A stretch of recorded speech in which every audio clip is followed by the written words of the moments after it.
Disa argumente të Allahut tek uji. Pa ujë nuk ka jetë. Ai është i domosdoshëm për jetën dhe pa të, ajo zhduket.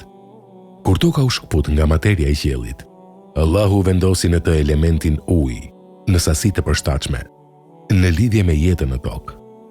Nëse kjo sasi do t'ishte pak më e madhe, uji do të mbulonte kontinentet, duke zhdukur njerëzit dhe jetën e gjallësave në tokë. Ama edhe po të paksoj pak, kjo sasi uji nuk do të mjaftonte për shirat që nevojiten për vazhdimsinë e jetës. Uji përbën një përqindje të madhe të trupave të gjallësave. Tek bimët, uji arrin deri në 90% dhe ky është ambienti më i përshtatshëm për kryerjen e funksioneve jetësore në trupat e tyre. Astronomët pohojnë se që të ketë jetë në çdo planet, duhet edhe patjetër të ekzistojë edhe uji, përndryshe nuk ka jetë.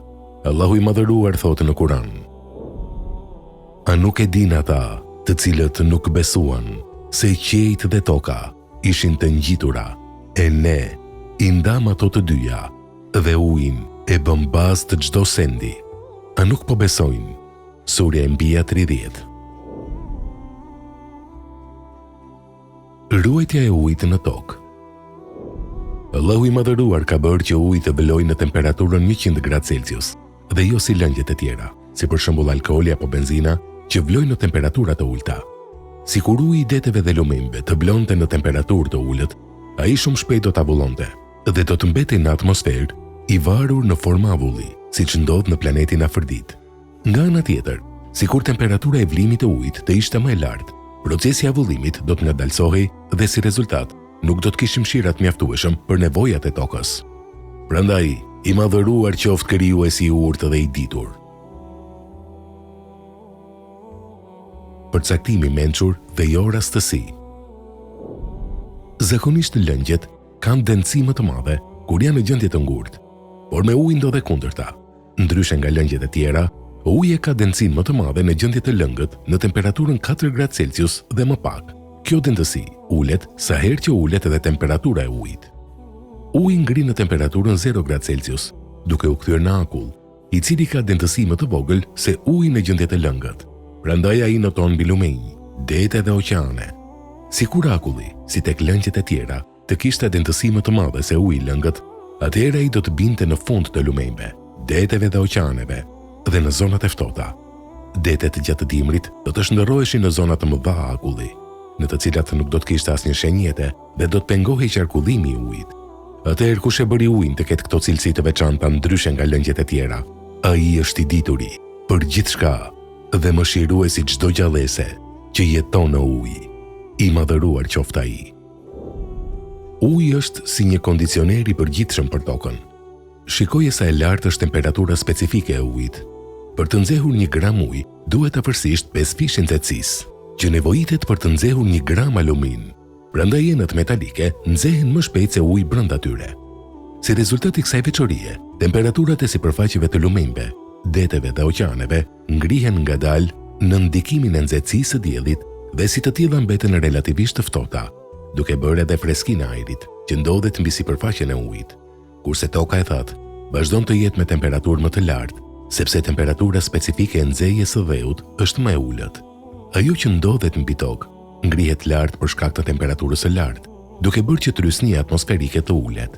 Kjo gjë bën që erërat të vinë nga deti në drejtim të tokës, duke formuar kështu puhit e detit, e cila zbut klimën e tokës së thatë.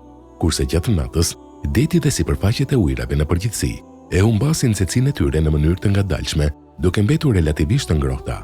Kjo bën që ajri në sipërfaqet e deteve të ngrohet dhe kështu të ulet trysnia. Në këtë rast vërejmë se erërat e freskëta të fryn nga toka në drejtim të diellit, ku trysnia është më ulët. Kështu pra, temperatura e veçantë dhe specifike e ujit bën që ai të jetë si kondicioner për temperaturën e tokës gjatë natës dhe gjatë ditës. Po të mos ishte kjo, do të prishej dhe do të çrregullohej jeta e gjallësave mbi tokë.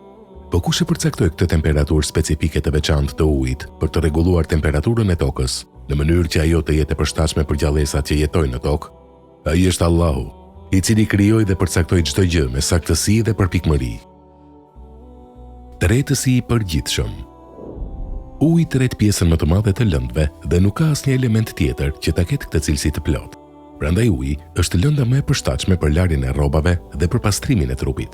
Allahu i madhëruar thot: "Ne lëshuam prej qiellit ujë të pastër." Surja Furkan 48. Po ashtu, uji është lëndë e përshtatshme për tretin e mineraleve dhe kriprave që gjenden në male dhe gur, si dhe për tretin e tyre në tokë, në mënyrë që të lehtësohet thithja e tyre nga bimët dhe pemët, me qëllim që të bëhen lëndë ushqimore për bimët, kafshët dhe njeriun. Po ashtu uji e tret oksigjenin që të thithin peshqit dhe gjallësat ujore, ashtu siç tret edhe dioksidin e karbonit, duke ndikuar në ekuilibrin e tij në atmosferë. Allahu i madhëruar thot: "Dhe ne lëshuam prej qiellit ujë të pastër, që me të t'i japim jetë një tokë të vdekur, dhe t'u japim të pinë atyre që i krijuam, kafsh e shumë njerëz. Ne u përkujtuam atyre këto fakte shumë herë, që ata të mendojnë, por shumica e njerëzve nuk deshën tjetër përveç refuzimit." Surja Furkan 48:50.